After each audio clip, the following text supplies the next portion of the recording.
Hi, everybody. How y'all doing from Monday? It's not as hot this week, so that's nice.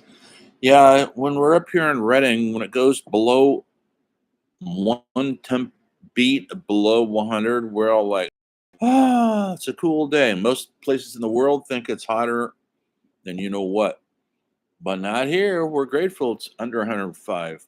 Anyway, I hope you all had an interesting weekend.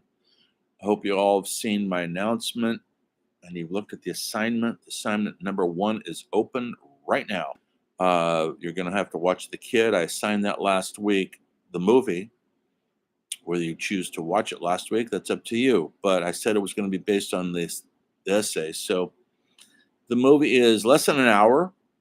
Please watch it, take notes, and write your first essay, which is due this Friday at 12, 1 minute to midnight. I don't do that's a default setting that Canvas does, 11:59. Don't ask me why.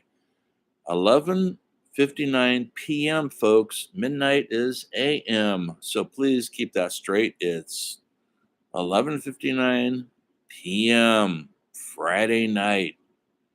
And then you go off and have a good time this weekend. But not until that paper is due. I went into quite a bit of detail in what I'm looking for in the assignment. I'm going to do it again right now. I want to assign you chapter 3 right now because I'm going to be talking about that all this week.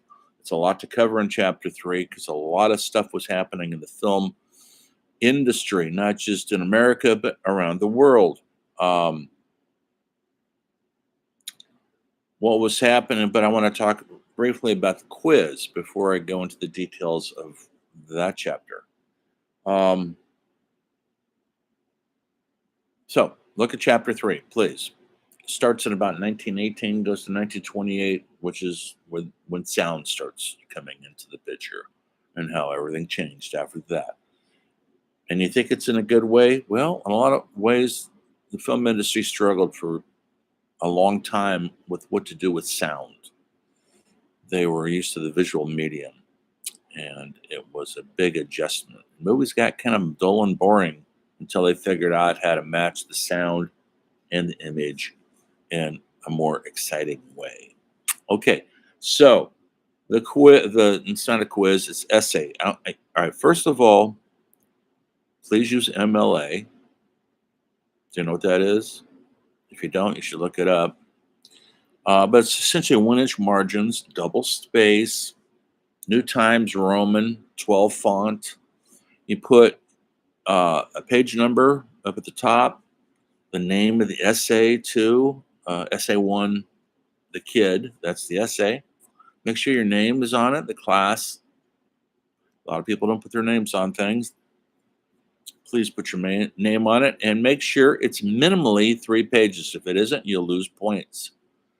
3 to 5 pages. Yes, you could go over 5 if you so choose, but stay within those parameters. It's all solely based on the film, what you see in the film. If you need to research it, I hope you do, to get a little more insight to the film, you can add that into your essay. Please don't just go to Wikipedia and copy and paste an already written article about it. I will spot that in a second. Don't use Wikipedia. I mean, you could go to it, you could use it, you could research it, but don't use it in your papers. Thanks. We're looking for honest papers that are written in with your words, your thoughts, and analysis. If it's not that, it defeats the purpose of the entire essay. Um, you don't want to be caught plagiarizing either. So please just use your own language. And I don't care if it's, it should be proofread and spell checked and all that. But if all that stuff's not there, I'm looking at content. I want to see your thinking process when it comes to analyzing these films we're going to be looking at for the next 4 months. And The Kid is the first one we're going to look at in a serious way. Yes, it's a comedy, but it's got a lot of pathos too. It's sort of a comedy. It's about an abandoned child who a rich woman just puts him behind the dumpster, and He is raised by a man of the streets. You might call him, he's not homeless, but he's almost homeless, but he lives outside society's rules. That's Charlie Chaplin's famous Little Tramp. It meant he made that character, and he was very famous for it as every man who wasn't elite or rich or a celebrity. He was reading about the people who were not, that weren't seen. They are falling through the crevices. So that's always a theme in his movies. Um, when I want you guys to analyze the film, I don't want you to use your modern, current cinema language, like why is it in color? There's no sound. We know this. So that's why I want you guys to act like you're slipping into a movie theater in 1921 when this film came out. In the 1921 world when it came out, and it was state of the art. And you're going in and you're going to try and enjoy yourself, maybe write an article about it in the newspaper. And so the things you're looking for are story content. Does the story make sense? You don't have to. What I don't want is you guys just to tell me the story of the movie. That's not what it's about. I want you guys to analyze what the story is saying. What are the themes? Love, abandonment. Those are a few. If you listen to my lecture, you can use this in your paper. Rich, poor. Charlie Chaplin's character has always been harassed by the police because he's an unwanted type of dude in the society that he was living, which is pretty poverty driven. Whereas the wealthy people always have the upper hand, seems like, until they start falling down because they're corrupt. Anyway, so, and look at themes: love, unrequited love, abandonment, all that's in there. Charlie Chaplin's character, the little tramp, he never has a name, takes that little boy under his wing and raises him as his own. So there's a man stepping up and doing, I guess, the right thing, and the love is between them is undeniable. It's not his son by DNA, but it's his son by any other name. Yes, he's teaching the little rascal to do illegal things. That's how they survived. Think about what was going on in the era. A lot of people were not wealthy or rich, and so they had to do what they had to do. Sometimes look at what's going on right now with our homeless issues and people shoplifting and not being satisfied. So, how to survive? Will you steal would you steal to feed your kid? Well, that's the question that Charlie Chaplin's asking. Look at the script. Is it coherent? It's all written like a regular script. Yes, there's no written dialogue, but dialogue is overrated, folks. We get what's going on. They do talk, and you see their mouths going. You don't hear anything, and then we see subtitles, what they're saying. So there is language. There is music. Chaplin wrote the music for his movies, and that's in here.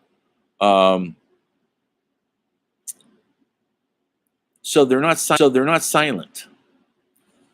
There's also a lot of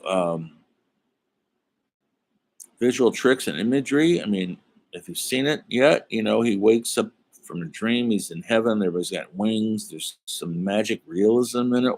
Why is he putting that in there? What does that mean? Well, possibly we dream for a better life. We dream for things to be better. But, in our dreams, they always kind of turn on themselves a lot. And the way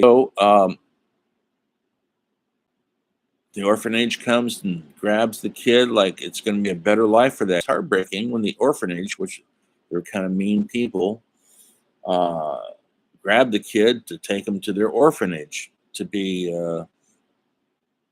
looked at by the government, the state. So there's that statement in the film. Look at the performances. Look at the way, pretty phenomenal. Humanity and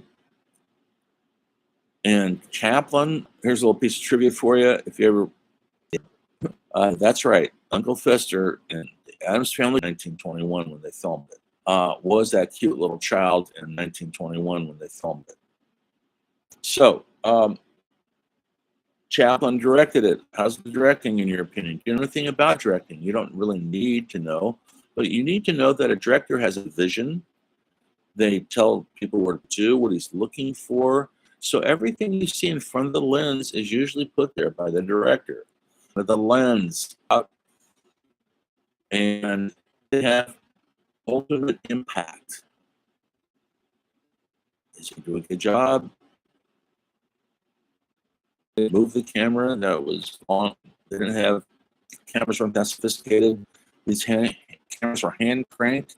They had operators, no batteries, electricity at 17 frames a second. They had to have a good, solid hand to do that. That's why they got a little operator. The lens warfare, it was carnage of the highest order. Firing weapons, like it was carnage of the highest order. Carnage of the. We got into the war of our own. The war, we lost over 60, 70,000. Figuring out how to do modern work hard. Consider as time public is. Oh well.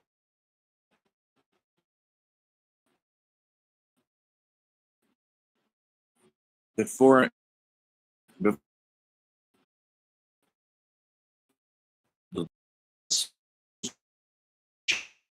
jazz,